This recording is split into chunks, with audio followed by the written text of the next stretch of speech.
ఏ మాట కామాట ఈ సీజన్ కు హైప్ తీసుకొచ్చిన ఏకైక వ్యక్తి సంజన. ఆమె గుడ్డు దొంగతనం చేయకపోయుంటే హౌస్ మేట్స్ అసలు రూపాలు ఎమోషన్స్ అంత ఈజీగా బయటపడేవి కాదు. నెగటివ్ అవుతానని తెలిసినప్పటికీ షో కోసం ఏదో ఒకటి చేయాలనుకున్న ఆమె కోరిక తాపత్రయం మెచ్చుకొని తీరాల్సిందే. కానీ ఒక్కసారి క్లిక్ అయింది కదా అని పదే పదే దొంగతనాలు చేయడమే ఆమె విషయంలో నెగటివ్ గా మారుతూ వచ్చింది. అదే ఈ రోజు కొంపముంచింది. అసలు ఏం జరిగిందో చూద్దాం. బిగ్ బాస్ లో దివ్య నిఖిత వైల్డ్ కార్డరీగా ఎంట్రీ ఇచ్చింది. ఆమె వచ్చి రావడంతోనే హౌస్ లో ఉన్న వారిని 1 నుంచి 13 ర్యాంకుల్లో నిల్చోబెట్టింది. టాప్ 7 లో నుంచి కెప్టెన్సీ కంటెండర్లున్నాడన్నాడు బిగ్ బాస్. దీంతో దివ్య తనతో పాటు సుమన్, భరణి, ఇమాన్యుయల్, తనుజాను కంటెండర్లుగా ప్రకటించింది. వీళ్లలో ఇమాన్యుయల్ గెలిచి 3వ కెప్టెన్ అయ్యాడు. మరోపక్క సంజన కొత్తగా వచ్చిన దివ్య బట్టలు కాజేసి దాచిపెట్టింది. ఇందుకు శ్రీజ కూడా సాయం చేసింది. ఆమె బట్టల్ని కొట్టేయడం అనేది చాలా మందికి నచ్చలేదు. ఈ దొంగతనమే ఆమెను ఈరోజు ఎలిమినేట్ అయ్యేలా చేసింది. ఇక బిగ్ బాస్ కు సడన్ గా ఏదో గుర్తొచ్చిన వాడిలా అర్ధరాత్రి సైరన్ మోగించి ఇంటి కుటుంబ సభ్యుల్ని నిద్రలేపాడు.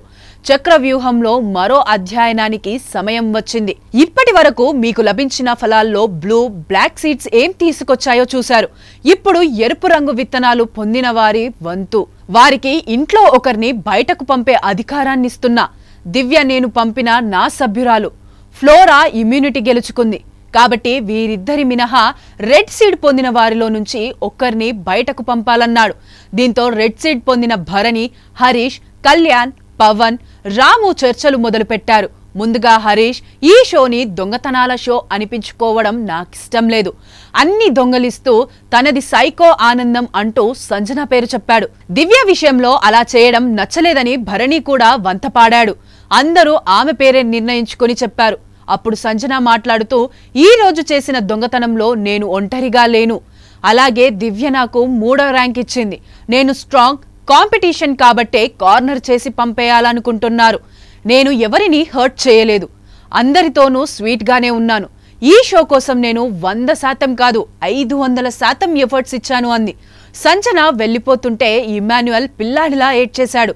కప్పు నువ్వే గెలవాలంటూ సంజన అతడికి ధైర్యం చెప్పి బయటకు వెళ్లిపోయింది. అటు ఇమ్ము మాత్రం కన్నీళ్లు ఆపలేదు. నెగటివ్ అయినా పర్లేదు, షో కోసం ఏదో ఒకటి చేస్తా. నేను తప్పులు చేసేటప్పుడు దగ్గరకు రావద్దని నన్ను దూరం పెట్టేదని బోరుమన్నాడు. ఇప్పుడు ఒంటరివాడిని అయిపోయా, ఆవిడ లేకపోతే హౌజ్లో మజా ఉండదన్నాడు. తను రోజు దుప్పటి కప్పుకొని ఏడ్చేదని 2 వారాలు ఏడుస్తూనే ఉందని చెప్పుకొచ్చాడు.